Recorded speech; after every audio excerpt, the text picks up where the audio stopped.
자, 지구 주위를 공전하는 물체의 원운동이라는 게 있습니다. 잘 보세요.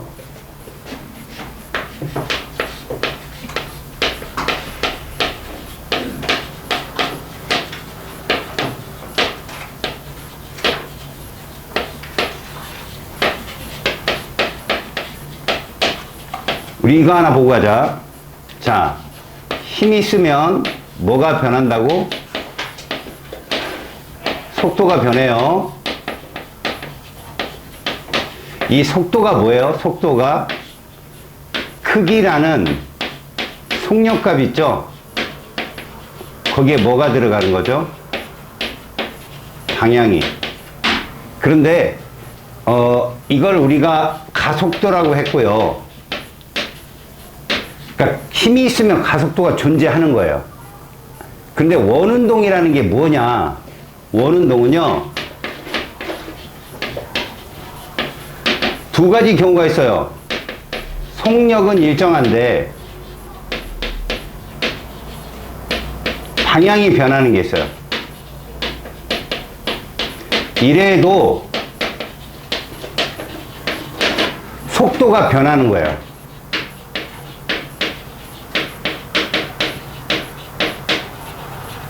그러니까 여러분들이 원운동하는 물체에 탔다고 생각하면 몸이 밖으로 쏠리겠죠.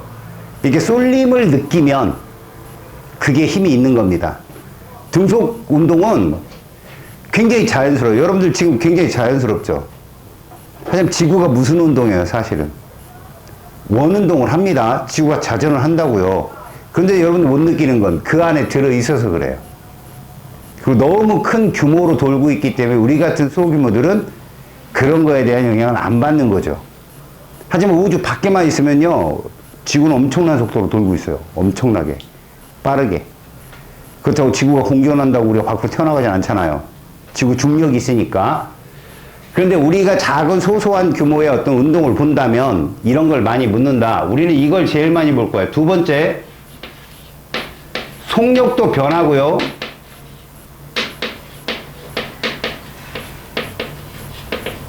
방향도 변하는 게 있어요. 이런 운동이 어떤 운동이에요? 롤러코스터 같은 운동이에요. 알겠습니까? 그리고 진자의 주기 운동 같은 거, 그런 거 안 배우잖아, 우리가. 원운동만 배운단 말이에요. 원운동. 인공위성의 원운동. 여러분들은 다 같이 원운동은 뭐가 있다라고만 알면 되죠? 원운동은 힘이 있는 거예요. 그래서 가속도가 있는 운동입니다. 우리가 앞에서 배웠던 수평 방향으로 속력을 달리해서 던지는 운동 같은 경우 시험에는 뭐가 나오느냐? 자, 수평 방향으로 던지는 운동을 잘 보세요.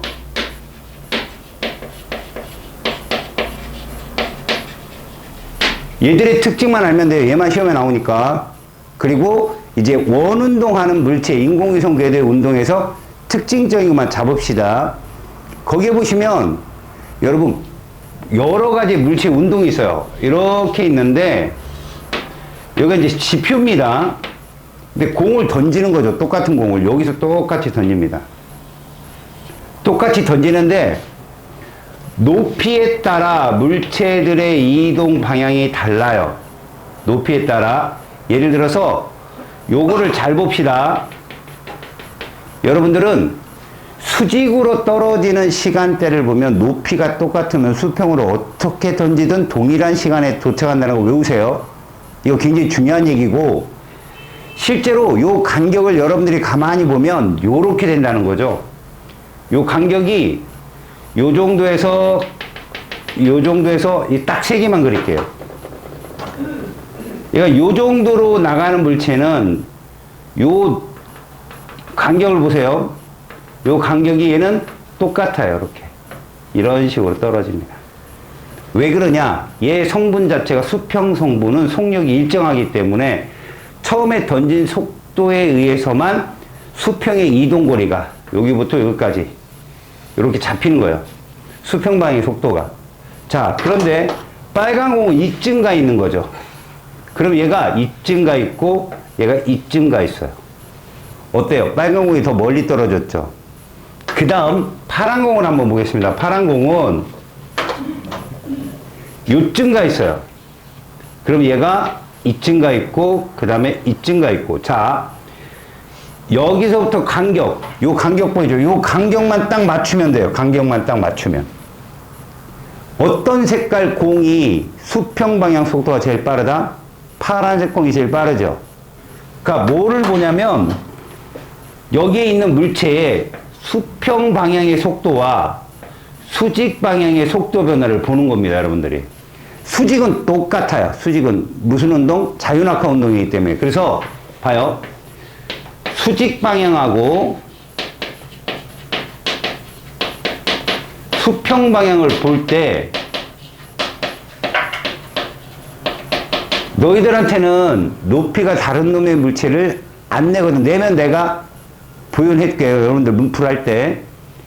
이 위로 던지는 거 안 낸다고. 수평으로만 던지는데 높이가 똑같다면 어떤 세기로, 수평으로 어떤 세기로 던지더라도 동시에 떨어진다. 그러면 수직 방향은 다 같이 이걸 따라 시간당 속도가 이렇게 나온다는 거죠.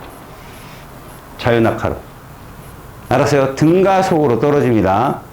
그래서 여러분들은 1초 때, 2초 때, 3초 때에 떨어진 높이를 뭘로 구하면 돼? 평균 속도. 자, 요 점과 요 점. 여기 0이잖아요? 이 둘 더해서 2로 나는 게 평균이죠? 거기다가 시간 곱해서 면적 구하면 그게 높이가 됩니다. 그래서 수직 방향의 이 면적. 수직 방향의 이 면적이 누구라고? 바로 여기서 말하는 높이입니다. H. 이건 다 똑같아요. 저 공이. 알겠어? 그런데 수평 방향은요. 얘가 등가속 운동이면 얘는 등속이라 애초에 처음부터 정해집니다. 그래서 노란색을 요렇게 봅시다. 그러면 빨간 색깔이 요 정도 될 거예요. 속도가 제일 빠르죠. 수평 방향. 파란 색깔이 요 정도 될 거예요. 그러면 같은 시간에 떨어질 거 아니야. 같은 시간에. 됐지? 그럼 얘들이 이루는 이 면적. 이 면적이 무엇이냐? 여기로부터 얼만큼 가는지 이 거리예요. 이 거리, 이거. 얼만큼 가는지. 이게 S예요, S. 그럼 누가 제일 넓어요? 빨간색이 제일 넓죠? 그럼 제일 멀리 가서 떨어졌다는 얘기예요. 이해 갔어요? 아, 파란 색깔이 제일 멀리 갔다. 면적이 제일 넓으니까. 그러면 이 속도를 얼마까지 던지면 땅에 떨어지지 않을 수 있느냐? 7.9km요. 초당. 그럼 가다가 떨어질 때 이 공명이 또 생겨요. 그러니까 지구가 이렇게 둥글어요. 이렇게. 그러니까 지구가 이런데 여기만 딱 잘라본 거예요. 요만큼만. 알았어?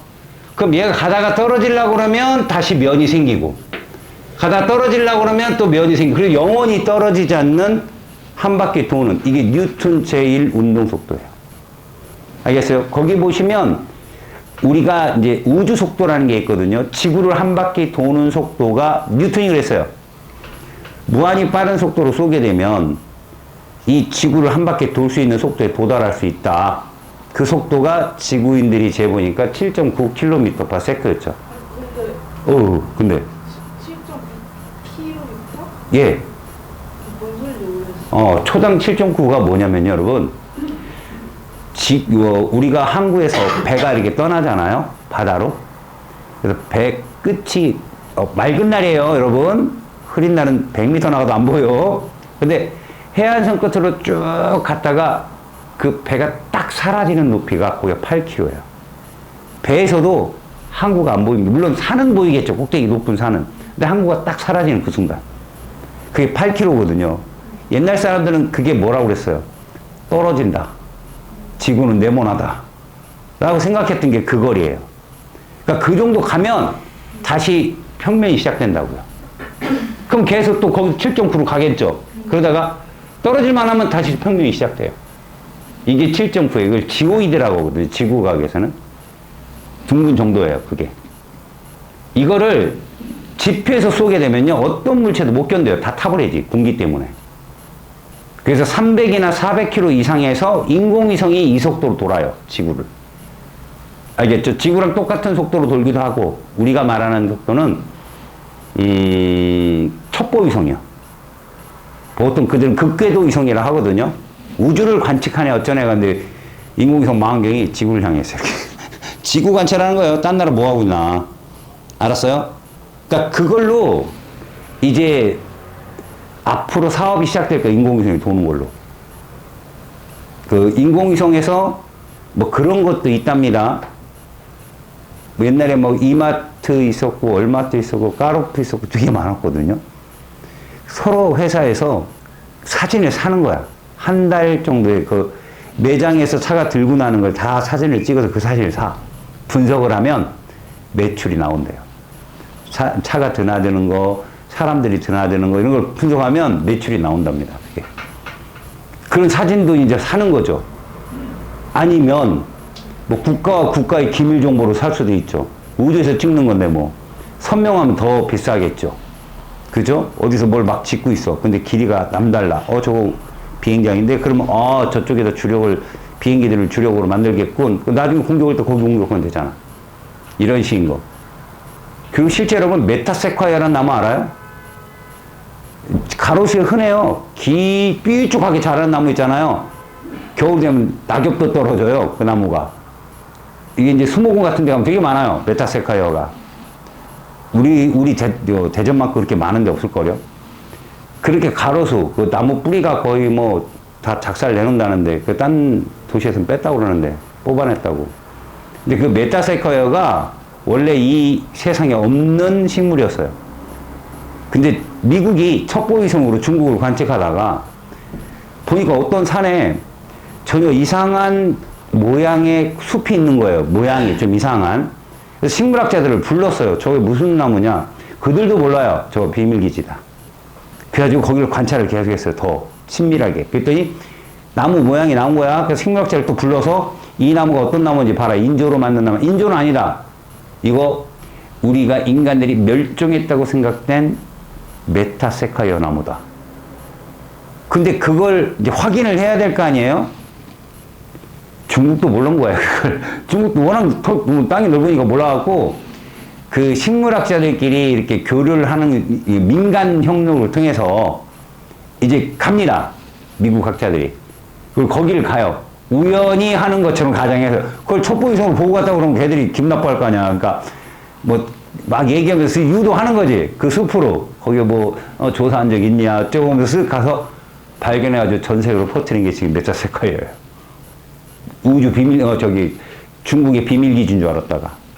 알겠어? 그러니까 인공위성에서 찍으려면 그렇게 한 바퀴, 3시간마다 한 바퀴를 도나 그런다 하더라고.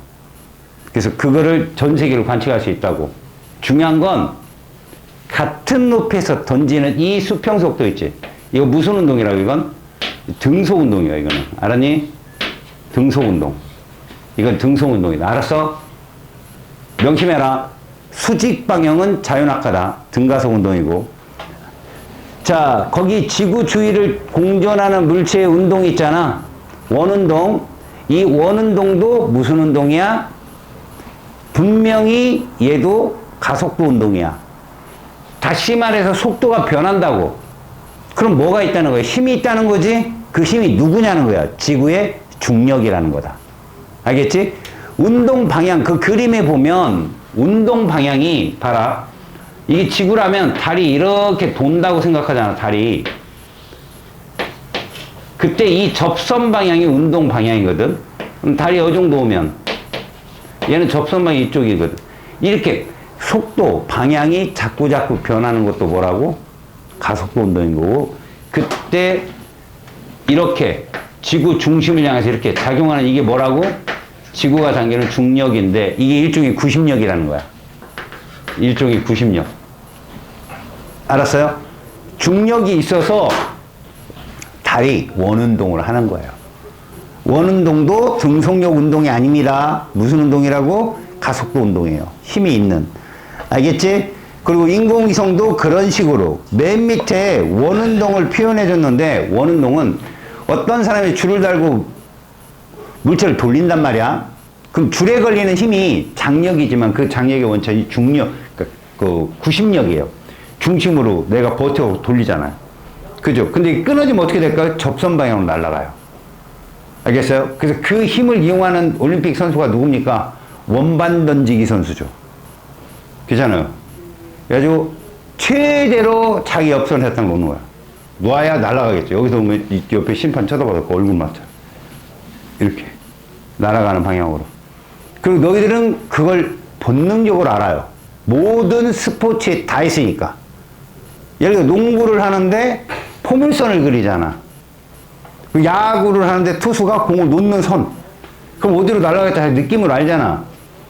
그렇게 힘을 줘서 뭔가를 던질 때는 수평 방향으로 가는 방향대로. 여기서도 봐봐. 얘가 이 던질 때 이렇게 던지지.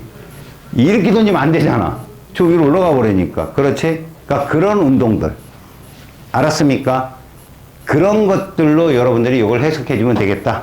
접선 방향으로 날아간다. 자, 그러면 숙제는 안 했나요? 숙제는 안 했나요? 아, 그러나요? 여러분, 저기 167쪽에 8번 보세요. 167쪽에 8번. 아, 7번 보세요. 7번. 아주 스탠다드한 문제예요. 7번을 잘 보시면 여러분, 얘가 지금 몇 미터 가서 떨어졌어요? 수평 방향으로? 10m죠. 그 방향으로 2m/s예요. 1초당 2m를 간다고요. 그럼 얘 몇 초 동안 날아간 거예요? 5초. 됐어요. 그러면 얘는 몇 초 동안 떨어진 거라고? 5초예요. 시간은 동일하다고요. 근데 중력가 속도가 얼마라고 했냐면 아무것도 안 써있네. 그지? 그러면 이제 문제를 뭘 묻나 봐봐요. 물체의 연직 방향 속력은요, 밑으로 떨어지면서 속도가 점점 빨라지는 거야. 맞지? 그럼 P점하고 Q점 중에 누가 밑에 있어? Q가 밑에 있지. 걔가 속도가 빠른 겁니다. 이해 갔죠? 그래서 기억은 틀렸다. 운동하는 동안 물체에 작용하는 중력 방향과 운동 방향은 같다. 여러분, 이거 조심하십시오. 이렇게 떨어뜨리면 이 말이 맞아요. 이렇게 떨어지는 물체는 운동 방향과 힘의 방향이 동일하죠. 그 속도가 늘죠. 그죠? 그런데 얘는 방향이 어디냐고요?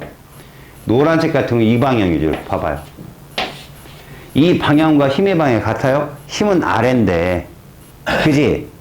이해 가니? 다시. 힘은 수직으로 작용하는데 물체가 수직으로 떨어지냐고. 아니잖아. 자유낙하만 수직으로 떨어지지. 포물선 운동은 힘의 방향과 운동 방향이 일치하지 않아요. 알았습니까? 곡선 운동은 다 그래요. 이 보세요. 힘은 여기인데 얘가 이렇게 떨어지냐고. 아니잖아. 돌잖아. 힘의 방향과 운동 방향이 일치하지 않는다고요. 알겠습니까? 니은 조심하시라고. 알겠죠? 다시 말해서 여러분, 이 말이 정확히 답이려면 연직으로 떨어져야 돼요. 연직으로 이렇게 아래로. 알겠지? 그런 운동이 아니라 지금 수평 방향으로 던진 순간부터 그래요. 이게 정답입니다. 5초 동안 걸린다. 이거 하나만 정답이다. 됐지? 자, 8번 봐봐. 우리가 보려고 했던 문제. 자, A를 가만히 놓는 순간 물체 B를 수평 방향 속력 V로 던지면 누가 먼저 떨어져? 누가 먼저 떨어져? 그렇죠. 높이가 똑같잖아요. 다만 A는 그 수직 아래로 떨어지지만 B는 멀리 가서 떨어진다고. 이해 갔어? 자, 그 다음 봐봐. 거기 P점 보이지? B가 P점에 도달했을 때의 속도가 있을 거 아니야. 중요한 거야. A도 그 높이에서 속도가 있겠지. 누가 클까? 속도. 이건 안 나올 가능성이 커. A는 이런 거랑 똑같아. 자, 요 지점을 놓고 볼게요. 요 지점에. 얘는 이게 속도지. 그잖아. 화살표. 얘는 뭐가 속도야? 이게 속도야. 왜? 이거와 이거의 합. 저 파란색이 속도라고 얘한테는. 누가 기냐? 파란색이 길지? 저렇게 보는 거야. 저 나오기 어려워. 그런데 아, 쟤는 저게 속도구나. 합력이니까. 빨간색 성분하고 흰색 성분이 합한 게 제의 속도라고. 알겠어? 그렇게 예민한 건 안 물어볼 거지만 기억 봐봐. P점에서 B의 수평 방향 이것만 물어보자. 흰색만 물어보잖아. 수평 방향 무조건 V죠. 등속 운동이니까. 맞죠? 그래서 이건 맞아요. 자, 운동하는 동안 가속도? 여러분 가속도는 누구 때문에 생기냐?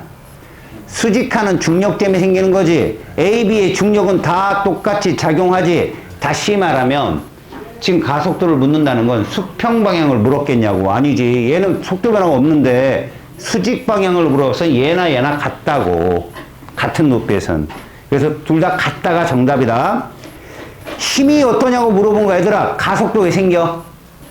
힘이 있어 생기는 거지. 가속도 물어보면 힘의 크기 묻는 거야. 알겠어? 그 다음 B가 P를 지나는 순간 A의 높이는 어떠냐? H랑 같다. 높이는 똑같다고. 똑같은 지점에 떨어진다고. 여기 봐봐. 시간이 동일했으면 노란색 공이나 빨간색 공이나 파란색 공의 지면하고 높이 똑같다고. 알겠습니까? 다음에 야 11번 잠깐 봐봐. 오른쪽이 11번 보이지? 야 A, B를 동시에 떨어뜨리면 누가 먼저 떨어지겠냐? B가 먼저 떨어지지. 맞지? 그런데 잘 봐. 얘들 둘이 딱 던졌는데 수평면이라는 그 지점에서 만났다고 쳐봐. 만났다고. 누가 먼저 던진 거야? A가 먼저 던지고 나중에 B가 던진 거지. 그래 이게 성립하는 거 알겠어? 그래 거기서 만난다니까? 생각해봐. 자, 내가 먼저 달리고 네가 나중에 달려. 근데 마지막에 만나야 돼. 네가 나보다 뒤에 있다고 한참. 근데 나랑 준비하고 달리기를 해야 돼. 동시에 달리면 내가 먼저 가지. 그잖아. 근데 만나야 돼. 그럼 누가 먼저 출발해야 돼? 당연하지. 그거야 지금. A, B 중에 똑같은 높이에 있는 애가 먼저 떨어지기 시작해. B를 그 다음에 떨어졌을 때 만날 수 있는 거다. 그냥 떨어지면 B가 먼저 떨어지지. 높이가 낮은데. 알았어요? 잘 보세요. 기억, 운동하는 동안 A의 가속도. 내가 분명히 얘기했지. 가속도는 중력을 말하는 거 아니야. 분명. 근데 얘가 움직이는 운동 방향이 같냐? 포물선은 절대 같을 수 없다고 그랬잖아. 그래서 기억은 무조건 제끼라고. 포물선은 그래 자유낙하 같이 수직으로 떨어지는 애는 일치한다고 하지만 운동 방향이 다르니까 원운동을 하는 거야. 다시 내가 원운동을 하는 거야 라고 했지. 원운동과 포물선 엄밀히 말해 다르지. 그잖아. 그냥 모두 포물선 운동이라고 얘기하자. 원운동은 이쁜 포물선이잖아. 그지? 다 포물선 운동은 힘의 방향과 운동 방향이 달라. 접선 방향이야 거의. 다시 건물에서는 A를 B보다 먼저 던졌다 이런 거 나온다고. 니은 무조건 맞잖아. 그 다음에 디귿 봐봐. 중력 누가 더 클까? 얘들아 얘 질량 누가 더 큰지 빨리 문제수를 찾아. 질량 누가 더 커? 똑같죠. 두 번째 줄에 써 있잖아.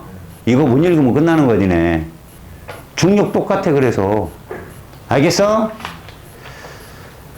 자 그러면 자 169쪽으로 가봐. 내가 냈기 때문에 니들한테 물어보는 거야. 03번 봐. 얘들아 둘이 문제를 쭉 읽어.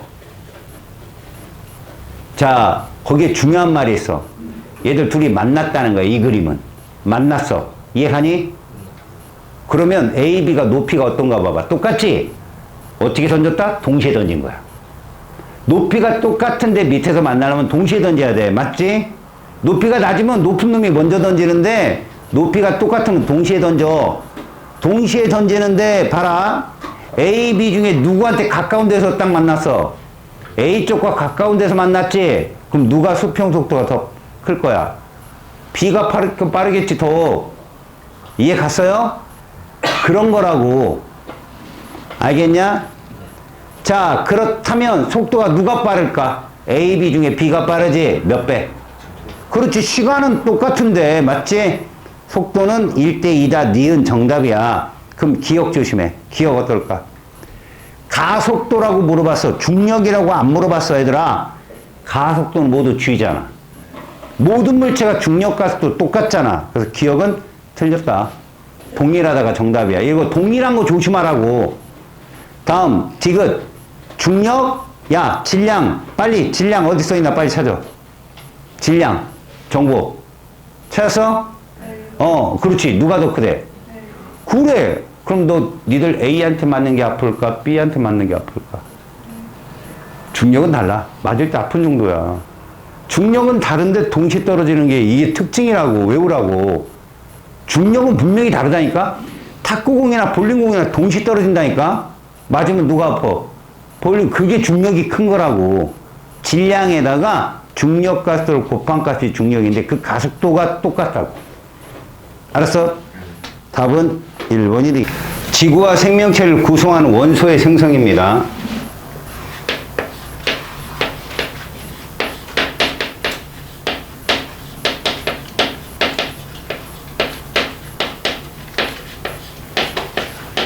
제목이 길죠? 이것은 이렇게 정의합시다.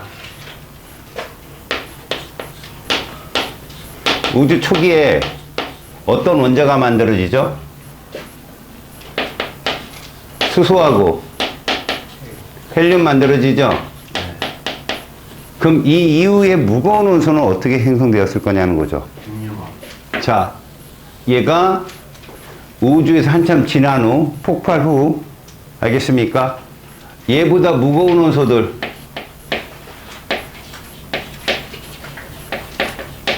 얘보다 무거운 원소들은 바로 오늘 배울 것이다.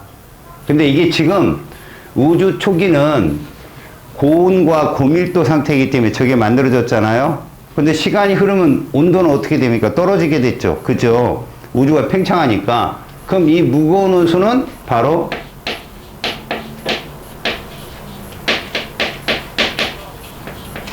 여기서 무거운 원소가 만들어집니다.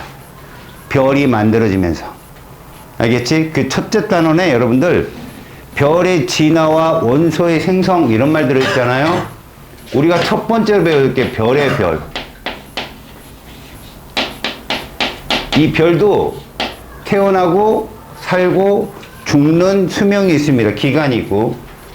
그때마다 그 안에서 수소와 헬륨보다 무거운 원소들이 만들어지곤 하죠. 그래서 어떤 별에서 어떤 원소가 생성되는지까지 배우는 것이 오늘의 목표다. 그러면 일단 별의 탄생은 어떻게 일어나느냐? 자, 요거는 보편적인 건 이겁니다. 성운이라는 게 있어요. 성운. 우주 공간에 흩어져 있는 이런 먼지나 티끌 이런 원소 덩어리들이겠죠. 근데 이 성운을 여러분들 이렇게 보자고요. 우주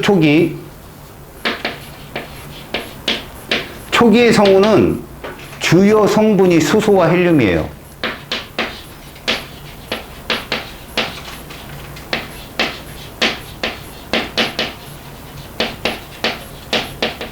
얘들이 100%라고 해도 괜찮아요. 100%.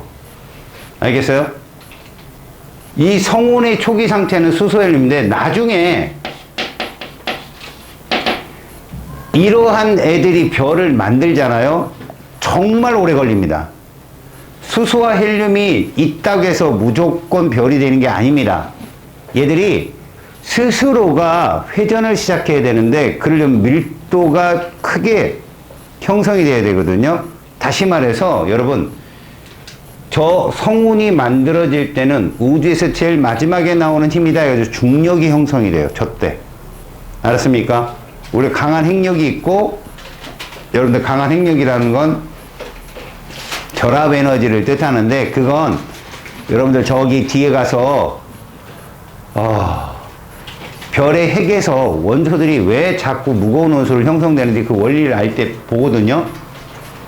실제로 핵력이 있고요. 그 다음에 전기력이 있고 약한 핵력이 있으면 마지막에 중력인데, 이 수소 헬륨이 중력에 의해서 그것을 뭐라고 하느냐? 중력 수축이라고 그래요. 이거에 의해서 성운을 만들어내는 거, 우주 초기에는. 알았습니까? 그래서 이 성운이라는 것이 이런 식으로, 그럼 중력이 일어나면 뭐가 생겼냐? 회전이 생겨요. 중력 수축이 있으면 회전이 생기고 소용돌이가 만들어짐으로 인해서 안쪽에서 고온 고압이 되는 거죠. 고밀도가 되고. 알겠습니까? 이렇게 되면 무엇에 도착하느냐? 이제 빛을 내기 시작해요. 얘들이. 그게 원시별이에요. 하지만 이 원시별의 빛은 수소핵 융합이 아닙니다. 알겠어요? 얘들은 위치 에너지 차이에서 빛 에너지가 나올 뿐. 그러니까 이런 거라고 볼까요? 자, 이렇게 성운이 있는데 이런 식으로 성운이 있는데 고밀도가 있고 저밀도가 군데군데 있는 거죠. 그래서 군데군데에서 뭐가 형성이 되느냐? 이렇게 중력 수축이 일어나요. 이런 식으로 중력 수축 군데군데에서. 근데 얘들이 하나로 뭉쳐요. 하나로 뭉쳐서 이쯤 되면 거대한 소용돌이를 만들어요. 이쯤 되면 얘가 하나로 뭉쳐가지고 거의 이런 식의. 그럼 여기서 빛이 이제 여기서부터 빛이 군데군데 이렇게 발생하거든요. 여기서부터 빛이 이렇게 원시별이라고 그래요. 이런 거 발광성운이라고 하거든. 알겠냐? 이 빛은 결코 수소핵 융합이 아닙니다. 어쨌거나 원시별까지 간 다음에 여기서 여기에 도달하면 알겠습니까? 얘가 별의 일생 중에 90%에 해당되는 여기로 진입을 해요. 이렇게요. 알겠죠? 주계열성으로 진입을 한다고. 이 주계열성에 들어가면 바로 얘가 작용을 합니다. 수소핵 융합이 작용을 하고 이거에 의해서 빛이 나오게 되죠. 자, 여러분들한테는 순서를 먼저 알려주는 거야. 수소핵 융합을 시작하면 이 다음부터 수소가 뭐로 핵융합이 된다? 헬륨으로 핵융합이 되는 거야. 이때 에너지가 나오거든. 이때 에너지. 이게 별빛이야. 요거에 대한 특징은 나중에. 자, 이게 끝나잖아. 별 일장이 이게 끝나게 되면 여기서부터가 또 두 갈래로 나눠져. 두 갈래로. 주계열성 단계에서 이렇게 나뉘어져. 이렇게. 자, 태양과 비슷하냐? 태양보다 10배 이상이냐? 일생의 갈래가 나뉘어져. 이렇게 갈라지면 얘들은 적색 거성의 단계로 들어가. 보통 이렇게 거성 단계로 들어가면 1억 켈빈 온도 이상 돼. 알겠죠? 얘는 초고성 단계로 들어가. 벌써 앞에 초가 붙었으니까 엄청나게 클 거예요. 그죠? 자, 적색 거성 단계에 가면 끊임없이 이 안에서 얘가 진행이 돼. 핵 융합이 다시 시작이 되는데 헬륨이 융합을 해서 탄소, 산소로 가서 멈춰. 보통 탄소에 가서 멈춰. 얘 끝이야. 그러면 얘가 폭발을 해. 끝부분에. 중심은 남고. 행성상 성운의 형태로. 중심은 행성 크기로 줄어들었는데 주변에 뿌옇게 얘의 폭발 잔재물이 흐트러져 있는 형태야. 그 다음 마지막으로 백색 외성. 지금까지 갖고 있던 에너지를 서서히 밖으로 식는 과정이라고 보면 돼. 자, 그러면 초고성 단계로 간 애들은 어디로 가느냐? 얘들은 폭발이 엄청 심하게 한번 일어나. 중요한 건 여기도 핵융합이 일어나거든. 근데 얘도 헬륨으로부터 출발. 탄소나 산소를 거쳐. 그리고 마그네슘을 거치고 규소를 거친 후 그 다음에 철까지 최종적으로. 알겠어요? 여기가 끝이야. 시험에 잘 나온다. 가장 무거운 원소, 그 중에서 철까지가 바로 별의 핵 융합에서 만들어진 마지막이야. 이유도 좀 이따가. 초신성에 오면 엄청난 폭발을 일으키고 이 초신성은 낮에도 보일 정도야. 알겠어요? 이때 바로 철보다 무거운 원소가 형성이 돼. 이렇게. 이게 누구냐? 이걸 금이라고 한다. AU. 그 다음에 우라늄. 이런 것들이 초신성 폭발 시에 나타난다. 자, 그러면 이제 초신성에서 그 다음 움직임인데 질량이 매우 크다. 매우 크다. 그러면 블랙홀로 가.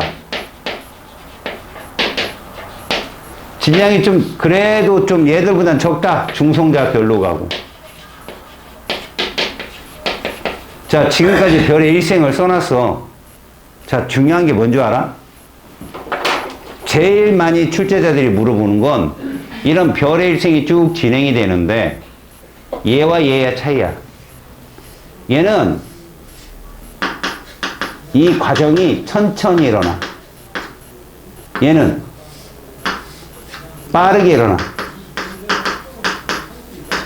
무슨 말이냐면 누가 오래 살아? 얘가 오래 살아. 그냥 가늘고 길게 사는 거야, 얘들은. 얘들은 굵고 짧게 살아, 얘들은. 자, 그럼 이제 잘 봐. 얘가 터졌지? 얘도 터지겠지? 이런 것들이 모이면 뭐가 되는 거야? 이제 나중성운이 되는 거야. 이 주성분은 당연히 수소, 헬륨이 제일 많지만 여기에는 이제 뭐가 나타나냐면 얘가 나타나. 근데 이거 잘 알아도 화학의 금속 원소와 비금속과 천체 물리학자들이 말하는 금속이 좀 다르거든. 이제 금속이 나타나는 거 우리 솔직히 탄소나 수소 이런 것들 금속이라고 하냐? 아, 탄소, 산소 이거 규소로 질소 같은 것도 다 금속이 아니잖아. 그들은 수소, 헬륨을 뺀 나머지는 다 금속이라고 취급해. 알겠어? 천체 물리학자들은. 그러니까 무슨 얘기야? 얘만 있던 애 중에 이게 섞이는 거야, 이제.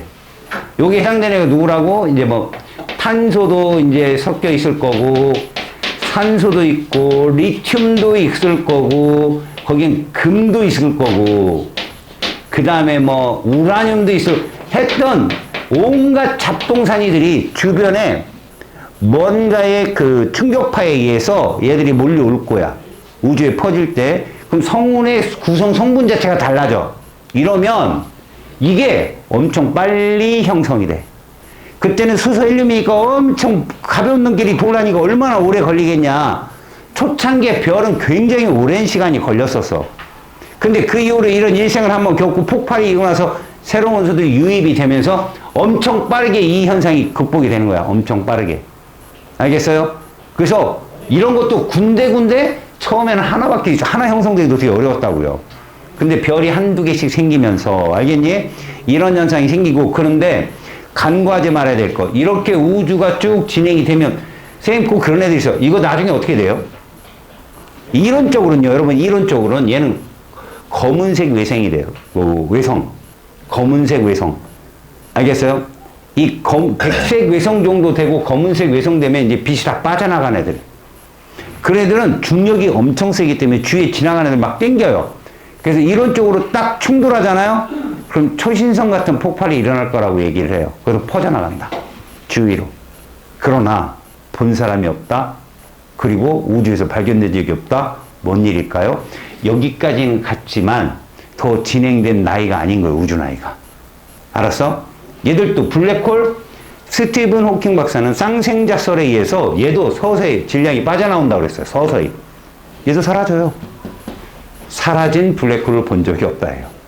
아직 ING예요. ING. 하지만 여기서 초신성이 폭발한 건 몇 번 있었을 것이고 블랙홀이 있다는 건 이게 있는 거니까 그러면 새로운 성운의 출발은 분명히 시작됐을 것이고 저기로 해서 별들은 더 많은 별들은 막 만들어지고 있을 것이다. 그것들이 모여있는 게 은하고요. 알았어요? 그래서 여러분 중요한 포인트 질량이 작은 별이 오래 산다. 이해 갔어요? 그 다음 여기서 이제 우리가 조금씩 보충해야 될 게 있습니다. 보세요. 옛날의 사람들이 왜 이걸 설명하지 못했을까? 바로 이 부분인데 여기 수소가 헬륨으로 가면서 빛이 나온다고 합니다. 이걸 최초로 밝힌 에너지 등가 원리를 밝힌 사람이 아인슈타인인데 이 에너지가 질량에 비례한다고 생각한 거예요. 이거. 알았습니까? 이게 무슨 얘기냐? 쉽게 말해서 어떤 핵융합이 일어나든 핵분열이라는 일이든 핵반응이 일어나면 알겠냐? 핵융합이 됐든 핵분열이 됐든 핵반응 시에는 반드시 얘가 따라와요. 질량 결손이 발생한다. 근데 이 발생한 질량만큼의 뭐가 나온다? 에너지가 생긴다는 얘기예요. 알겠어요? 이 질량 결손만큼 뭐가 생기더라? 에너지가 발생한다. 이 에너지가 바로 빛이든 입자든 이런 형태로 발생을 하니까 결국 주계열성 단계에서 주계열성 초기 별하고 나중 별의 질량을 따져보면 얘가 더 크다. 왜? 그만큼 빛이 나오니까. 그러면 또 주계열성에 대한 얘기를 또 할 수밖에 없는데 주계열성은요 그 갖고 있는 별 빛이 다를 뿐이지 모양은 일정하게 유지되거든. 다시 대부분 질량이 비슷한 주계열성 별들은요 태양과 비슷한 황색을 떼요. 나이가 그때쯤 된 애들이 다. 근데 질량이 큰 애들은 굵고 짧게 살잖아. 막 흰색, 푸른색을 떼요. 걔들은. 나중에 이제 그 별빛 갖고 별을 구분하는 그걸 지구과학에서 배우면 이제 그때 보도록 하고 지금은 이렇게 모든 질량이 크든 작든 간에 주계열성 단계에서 왜 별은 자신의 모습, 이거 어차피 기체 덩어리 아닙니까? 그죠? 근데 이 모습을 그대로 유지하고 있을까요? 기본적으로 여러분 이때부터 중력이 나타나잖아요. 별의 일생에. 끝날 때까지 중력은 있습니다. 왜요? 질량이 있으니까요. 저 검은색 외성으로 갈 때까지도 중력은 존재한다. 알았니? 그러면 이 안쪽으로 당겨지는 게 뭐다? 이게 중력 수축이에요. 이게 중력 수축. 질량이 있으니까 이게 뭐라고? 중력 수축. 근데 이것을 통칭할 말이 없으니까 에너지라고요.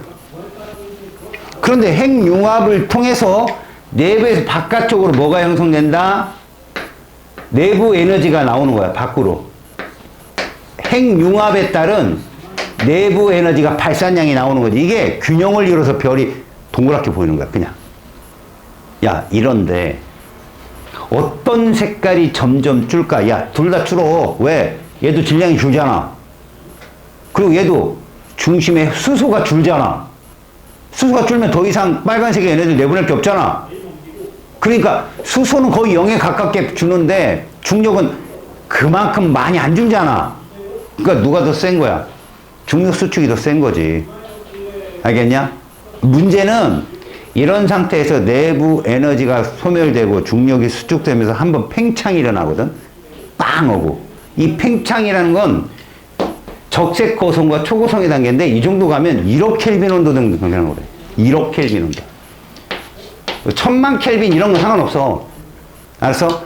한번 수축이 딱 되면서 괴리가 생겨. 바깥층하고 안층에. 알았냐? 확 수축하면서 그러면 밖으로 발산되는 에너지가 중력은 가운데로 몰리고 밖으로 팽창하는 에너지가 세지면 얘가 뻥 커지거든. 자, 여기서 이제 글을 읽다가 애들이 제일 많이 질문하는 거야. 주계열성보다 적색 고성, 초고성이 밝아. 알았냐? 여기서 밝기가 뭐냐는 거야, 애들이. 야, 생각해봐. 주계열성이 늙었냐? 적색거성이 늙었냐?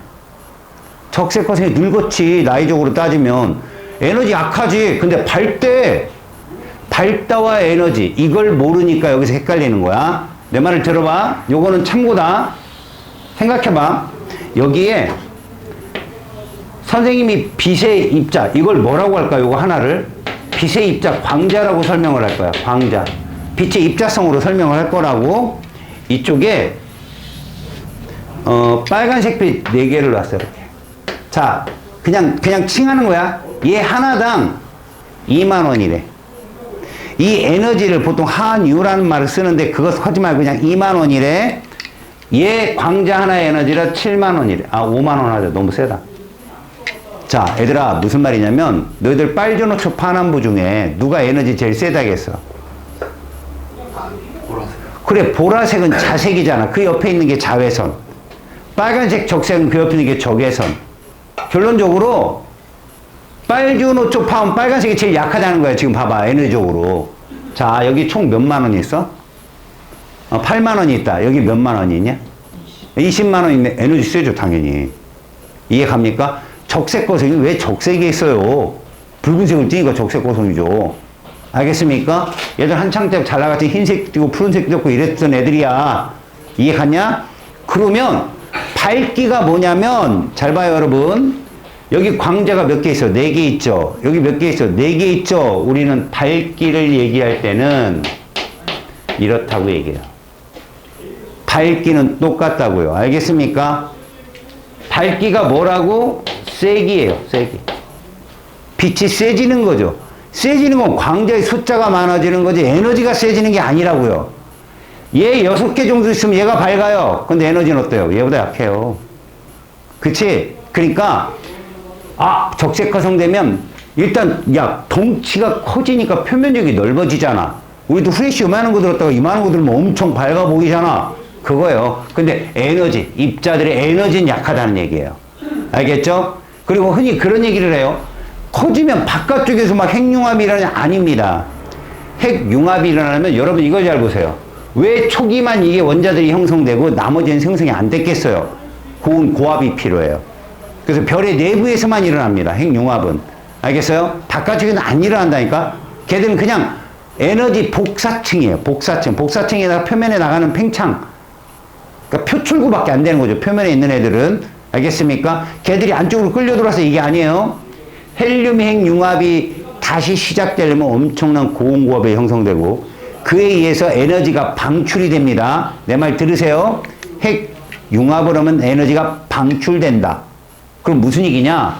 에너지가 방출되면 안정화되는 거예요. 그만큼 방출시키고. 에너지는 낮을수록 안정합니다. 내가 니들 보호 전자급들에서 에너지에 대한 얘기를 미리 빌런을 쌓아놨는데 동그란 원이 에너지가 낮아, 큰 원이 낮아. 작은 애가 더 낮아. 에너지가 핵과 가깝잖아. 그래서 큰 원으로 갈수록 전자는 에너지를 흡수해야 된다고 얘기했잖아. 맞지? 근데 큰 원에서 작은 원으로 들어가면 에너지는 자꾸 방출되잖아. 지금 우리가 말하는 거 봐. 핵융합을 통해 에너지가 자꾸 어떻게 된다 했어? 방출되잖아. 그지? 그럼 모두 낮은 에너지로 가는 거야. 그거의 마지막이 철이야. 철까지는 그게 방출하면서 내려간다고. 철보다 조금이라도 무겁잖아. 니켈, 코발트 뭐 이런 애들로 가잖아. 그럼 걔는 흡수해야 돼. 걔는 흡수해야 된다고. 그래서 핵융합 과정에서 마지막까지는 철이라고 그래. 방출의 마지막이라고 그래. 알았냐? 나머지는 뭐라고? 흡수해야 돼. 그래서 엄청난 에너지가 있는 초신성 폭발 시에 그런 것들이 막 만들어져. 구리부터 시작해서 쭉. 알겠어요? 무슨 말인지? 철까지는 방출이고 그 이후부터는 흡수입니다. 니켈, 코발트, 아이언 뭐 이쪽으로 넘어가면. 알았지? 그러니까 무거운 원소, 철보다 무거운 원소는 다 어디서 나온다? 초신성 폭발. 이것도 되게 중요하게 잘 나오는 문제야. 시험 문제. 그리고 봐봐. 무거운 원소들의 모습과 작은 원소들의 모습도 잘 보세요. 질량이 작은, 질량이 큰 별들의 그 형태. 중심에 어디까지. 그러니까 여러분, 적색 거성 이쪽으로 되면 밝기가 밝아진다고 하는데 그건 에너지가 세지는 게 아니라 입자수가 많아지는 거예요. 광구 표면이 넓어져서. 밝게 보인다는 얘기죠. 알겠습니까? 그리고 그때 되면 이제 핵융합을 통해서 내부 에너지 빨간 색깔이 어마무시하게 커져요. 중력은 옛날 그대로잖아요. 중력은 오히려 뭐 질량이 많이 더 줄었겠지. 근데 내부 팽창 에너지가 세지니까 이거 뻥 하고 커지는 거야. 부피가. 그러고선 나중에 이제 중력이 걔를 못 버텨. 그래서 터져. 빵! 터지면 얘는 터져도 중심의 핵은 그대로 있어. 그게 태양과 같은 질량이 우리 목성이나 지구같이 작아졌다고 생각해봐. 질량은 태양과 비슷한데 그러면 중력이 어마무시하게 세다. 주변에 봐봐. 얘들아 생각해봐. 야, 이게 탄소가 되면 적색거성이 탄소가 되면 이게 뭐 되는 거예요? 다이아몬드. 우주에 다이아몬드 덩어리가 있는 거라니까? 근데 근처 가다가 다 죽어. 중력이 너무 세서. 알겠어? 빨리 조용히 나갔다. 고개 숙이고. 자, 그러면 이제 얘들의 일생은 아까 선생님이 설명을 했고, 중성자별하고 블랙홀도 나중에는 결론은 뭐야? 시간이 소멸되면 사라지는데 사라진 걸 본 적은 없어. 이론적으로는 그렇지만. 우주 나이가 그 정도로 오래되진 않았다. 이런 거라고. 그래서 여러분들 거기에서 44쪽부터 선생님이 45쪽까지 설명을 다 끝낸 거예요. 이게 한 단락으로. 이렇게 공부를 하세요. 자, 거기 별의 특징이라는 건 보실래요? 4개의 수소 원자가 만나서 하나의 헬륨을 만든다고 되어 있죠. 그죠? 그런데 여러분, 이런 질문하는 친구들이 있어요. 수소는 4개가 있으면 양성자가 몇 개입니까? 4개죠.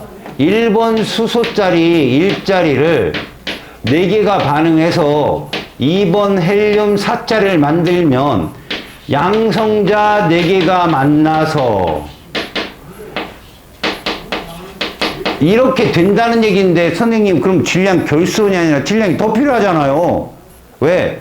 얘들은 양성자 4개고 얘는 양성자 2개, 중성자 2개인데 중성자가 더 무겁잖아. 이거 여기부터 여기로 가는 과정에 엄청 많은 게 생략된 거예요. 핵융합은 엄청 복잡합니다, 여러분들. 알겠어요? 막 중성자도 끼어들고 막 그래요. 그래서 그런 거니까 그냥 질량 결손이 생긴다고 생각하세요. 이게 제일 중요한 연구예요, 무조건. 핵 분열을 하든 융합을 하든 질량 결손이 생기는데, 다만 핵 분열할 때는 방사선이 나와요. 융합은 안 나오고. 알겠어요? 그래서 우리는 별을 갖고 막 그 에너지를 쓰려고 지금 노력을 하고 있어요, 현재. 별의 핵융합 에너지를. 자, 그 다음 밑에 별의 내부 압력과 중력이 평형을 이루며, 이게 어디에서 일어나는 일이야? 바로 주결성 단계에서. 그지? 그 다음에 적색거성에서 잠깐. 알겠어요? 어떤 별의 모양이 잡히는 건 중력 수축 에너지와 내부 팽창 에너지. 특히 내부 팽창에는 누구에 의해서 일어나는 거야? 수소핵 융합에 의해서 나타나는 에너지다. 그 다음 세 번째, 별의 진화와 원소의 생성. 자, 일단 철보다 가벼운 원소와 철의 생성을 가만히 보면, 일단 질량이 태양과 비슷한 애들한테는 탄소 정도까지도 만들어져요. 질량이 태양보다 10배 이상 된 애들은 다양한 원소가 만들어지는데 어디까지 딱 융합이 끝난다. 철까지. 정말 조심해라. 야, 질량이 태양과 비슷하면 탄소핵 융합까지가 끝이다. 맞아, 틀려? 이거 틀린 말이다. 핵융합을 통해서 탄소가 끝인 거지 탄소핵 융합은 안 해. 이거 말장난에 조심하라고. 알겠지? 그럼 저 초고성 단계에 들어간 애들도 철의 핵 융합까지 가능하다. 이거 틀린 답이야.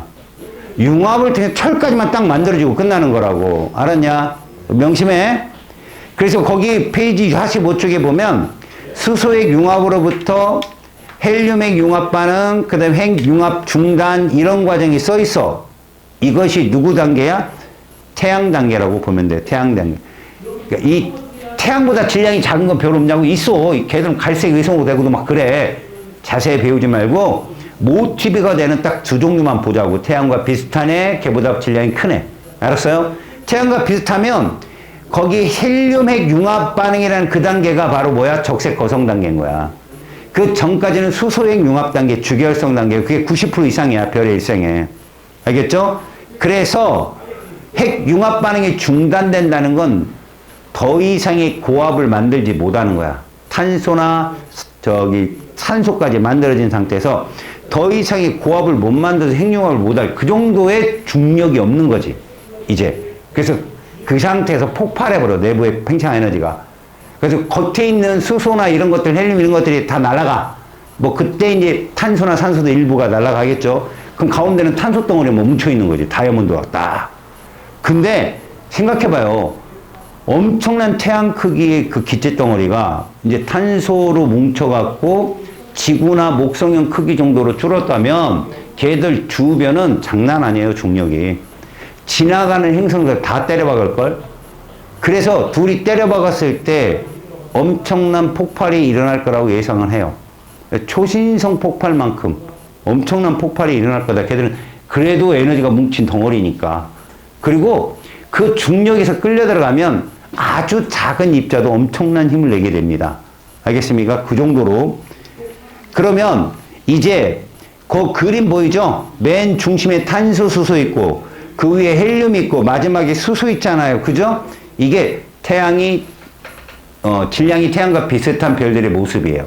그 다음 바로 밑에 10배 이상인 별들 똑같습니다. 어디까지 옵니까? 여기까지 똑같다는 거죠. 이제 초고성 단계로 진입을 합니다. 그러면서 좀 탄소핵 융합까지 일어나요. 이제 산소핵 융합도 일어나고.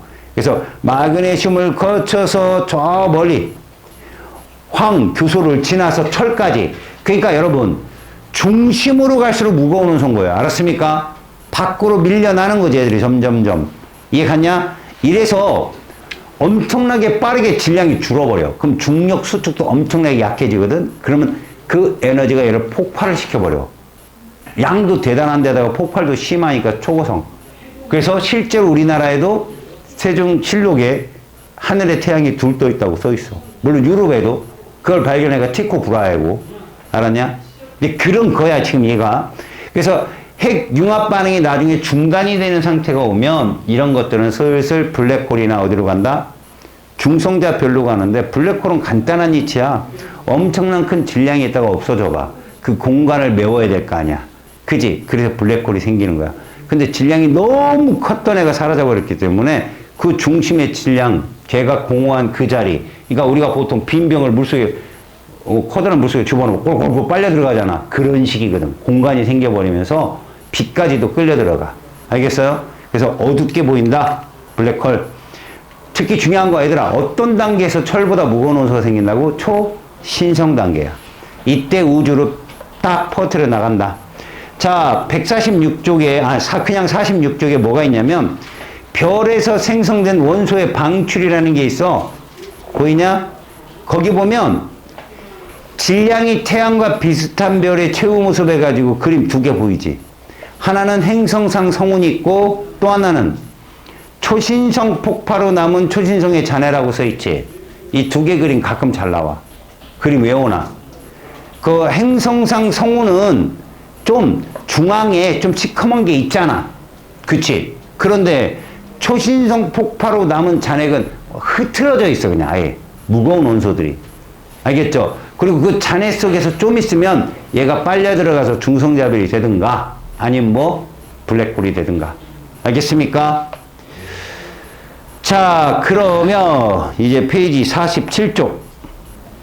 태양계와 지구의 생성 봅시다. 자, 이쪽도 좀 자세히 해야 되는 건데, 자, 여기 봐보세요, 한번. 여러분, 이제 태양계 쪽으로 갑자기 쑥 건너 넘어오니까 뭔가 어중쩡한데, 여러분, 이거 태양이 어떻게 해서 만들어질까요? 잘 보세요.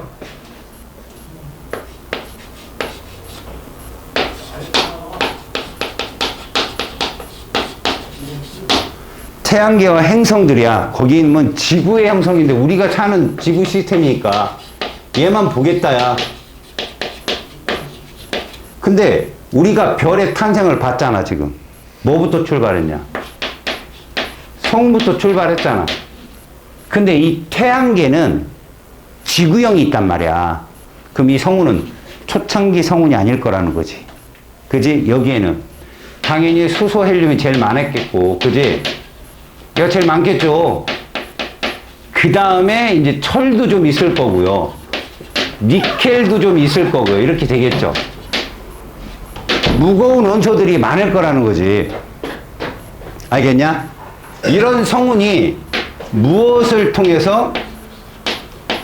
중력 수축을 통해서, 알겠어? 얘가 뭐가 된다? 원시 별이 되는데 이게 누구다? 원시 태양을 중심으로 한 원시 태양계다. 알았냐? 여러분, 저 원시 태양은 별이다 아니다? 아니라니까? 전 별 아니에요. 얘가 적어도 몇만 켈빈 온도 이상, 1000만 1억은 적색거리고. 여기서 천만 켈빈 온도 정도로 상승을 하게 되면 얘가 바로 태양이 돼요, 태양. 이 태양이 바로 뭐야? 주계열성인 거죠. 알겠어요? 근데 슬슬 여러분, 얘들이 성운이 중력 수축이 시작되면서 뭐가 시작돼요, 이렇게? 원반이 형성이 되긴 해요. 알았습니까? 그러다가 여러분, 원시 태양계, 지금 보면 원시 태양계와 원반이 형성된 다음에 그 다음에 그 중간에 뭐가 들어있냐면 원시 태양과 뭐가 있어요? 이 중간중간에 뭐가 있어요? 이렇게 뭐가 있습니까? 미 행성체들이 형성이 될 거다라고 얘기하는 거예요. 미 행성체. 중요한 건 미 행성체도 가까운 곳은 무거운 원소가 중점일 거고 먼 곳은 가벼운 원소가 주요일 거예요. 가벼운 원소가 오면 그냥 수소 헬륨이에요. 이 성운에는 수소 헬륨이 제일 많으니까. 바깥쪽엔 누구라고? 수소 헬륨. 그 나머지 것. 그래서 천문학자들이 수소 헬륨만 빼고 왜 금속이라는지 알겠죠? 그냥 무거운 거, 가벼운 거 할 때 가벼운 거 무조건 수소 헬륨이에요. 그래서 이 상태에서 그림을 보시잖아요. 그럼 원시 태양계가 형성이 되는 거. 이 태양이 딱 만들어지잖아. 태양이 딱 만들어지면 봐봐요. 공전 주기가 형성이 돼 이렇게. 이게 원시 태양계예요. 이게 우리가 배우는 딱 끝이에요. 원시 태양계의 중앙에 있는 태양은 주계열성입니다. 이제 봐요. 우리는 이런 썰이 뭐냐면 성운썰이라는 얘기거든요. 우리 태양계도 이걸로 출발했다. 성운설에서 제일 중요하게 여긴 게 뭔지 알아요? 태양의 자전 방향과 행성들의 공전 방향이 일치하다는 건 이건 설명이 가능해요. 같이 만들어진 거죠. 태양과 지구 같이 만들어졌다는 이론이에요, 이게.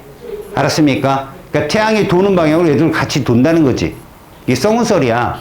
인간이 가본 적은 없으니까. 요렇게 별이 만들어지면서 요 정도에 이제 뭐가 생길까, 이렇게.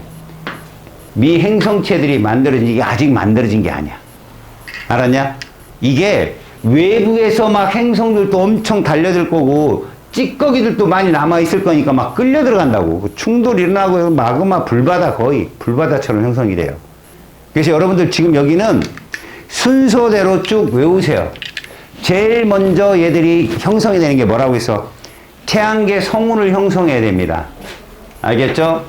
제일 먼저 태양계가 만들어지려면 태양계 성운을 형성이 돼야 되는데 이 성운 속에는 여러분들도 알다시피 무거운 원소가 있었다는 거예요. 왜? 지구형 행성이 만들어질 거니까 이제. 그렇죠? 철과 니켈이 풍부했겠죠. 그 다음에 두 번째, 이때 원시 별이 뭐가 만들어질 것이다. 원시 태양이 만들어질 거다. 그 다음에 원반이 형성이 될 거다. 이 원반에는 미 행성체에 해당되는 것들이 따라 돌 거라고. 그치? 그러니까 이게 뭐냐면 원시 원반이라고 하거든. 다시 말하면 원시 태양과 원시 원반이 형성된다 이런 얘기야.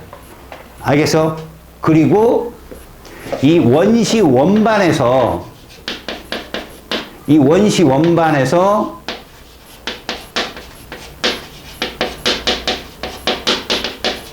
미 행성체들이 지들끼리 충돌을 해서 하나의 찰흙덩어리가 되는 거야. 쿵쿵쿵 부딪히면서. 알았어요? 그리고 마지막에 원시 태양계가 형성이 되죠. 이때 원시 태양계의 중심은 누구다?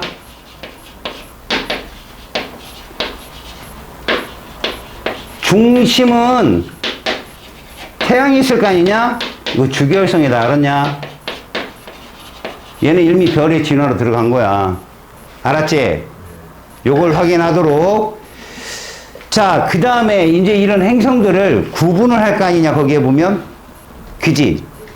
자, 여기 갈 보면 가까운 거, 먼 곳 이렇게 써 있지?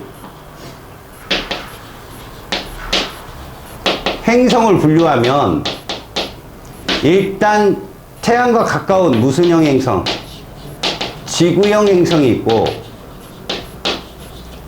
먼 누가 있지? 목성형 행성이라고 그래 이거를.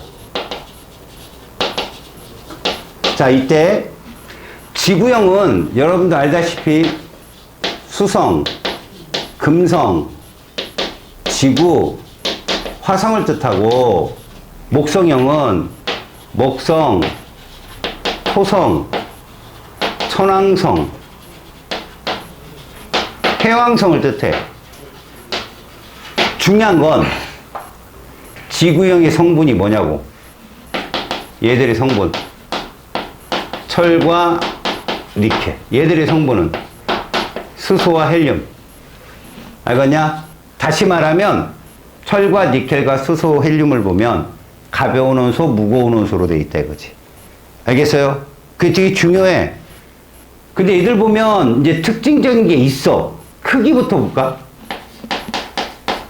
이건 작죠? 얘는 크다. 이게 무슨 표현이냐면 반지름이 작다, 반지름이 크다 그 뜻이에요. 근데요, 이것도 중요합니다. 질량 볼까요? 작아요. 얘는 질량 커요. 잘 보시라고 이거 애들이 많이 착각하니까. 야, 지구만한 솜덩어리하고 우리나라만한 철덩어리 있어. 누가 무겁겠냐? 솜이 훨씬 무거운 거고. 엄청나게 크니까 다시 말해서 이거랑 구분을 잘하라고. 밀도는 얘는 작다야. 얘는 크다. 무슨 얘기야? 부피가 작은데 질량도 굉장히 작은 거야. 얘는 부피가 큰데 질량도 굉장히 크거든. 근데 부피분의 질량값은 얘가 작어. 그래서 물에 다 떠. 물보다 밀도가 작아요. 1.0 밑에요. 다 0.8, 0.7. 그러다 보니 자전 속도가요. 얘는 상대적으로 느린 거야. 얘는 빠르고. 야, 지구는 하루가 몇 시간이냐? 근데 얘는 8시간이야. 아, 집에 가자마자 자고, 자자마자 일어나서 학교 가고, 가자마자 점심 먹고, 점심 먹자마자 집에 오고, 뭐 이래야 돼. 알았어요? 그러다 보니 또 빠르니까, 기체면서 빠르니까 가로줄 무늬가 있어. 이것 때문에 뭐가 있다고? 가로줄 무늬가 형성이 돼 있다. 이런 식으로. 알았습니까? 그리고 나머지 외적인 건 되게 많아요. 행성수, 지구는 별로 없죠. 행성수가 하나, 뭐 화성에 가야 2개. 근데 얘들은 그 토성형 고리가 다 행성이잖아. 제일 큰 게 타이탄이고 뭐 맨날 그러잖아. 그지? 그리고 얘들은 고리도 있고 위성수도 많고 이런 거 참고적으로 나올 때마다 적어놔. 알았냐? 밀도 잘 봐. 알겠어요? 자, 그리고 48쪽에 지구의 형성과 생명체 탄생. 야, 마무리 조금씩만 못하고 맨날 끝나네.